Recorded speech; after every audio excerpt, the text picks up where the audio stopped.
well, ngayon bahagi na ito, no? Nasama ito sa impeachment discussion simply because joint account ito umano ni VP Sara at ng dating Pangulo. Opo. Mm. At ito po yan, Manong Ted. Mm. Simulat sa pool na nilabas ko yan, wala naman pong nag-deny sa bawat miyembro ng pamilya ng Duterte. Sinabi ko, inakusahan ko sila, binigyan kayo ng cheque ni Sammy Uy na drug lord, na konektado kay Michael Yang, tong si Digong, Sara, Pulong, Baste, Hanilet, joint with Kitty. Ni isang beses, hindi po nila dininayan.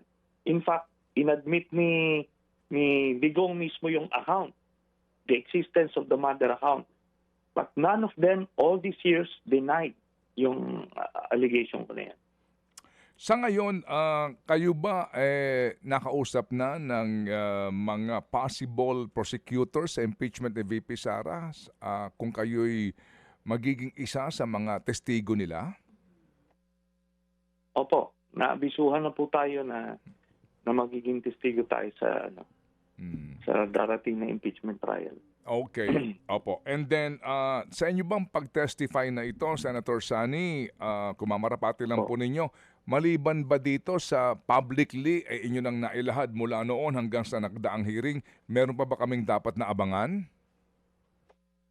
Yun na lang pong specifics ng mga kasi marahaba po yung mga listahan ng transactions na yun eh. Mm-mm. Marami pang hindi nakita yung mga kababayan natin na isang araw more than 300 million ang transaction ang inilabas nila.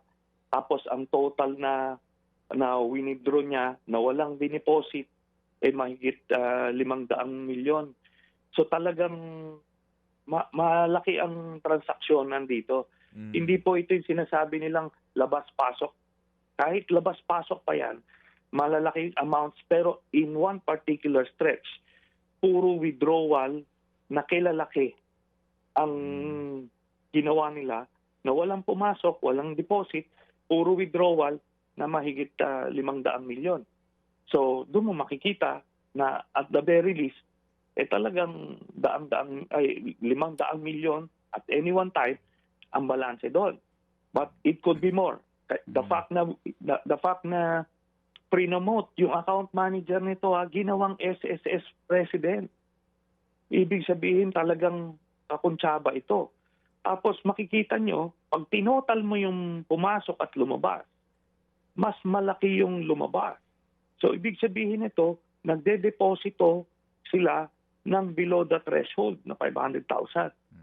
Kaya marami pa hong madidiscover dito na magugulantang mga kababayan natin.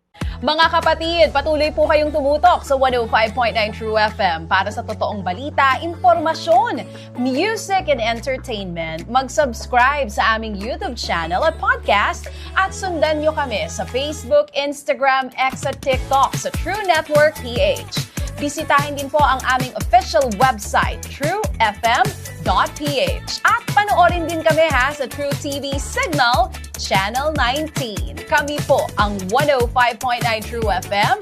Laging true sa'yo, kapatid.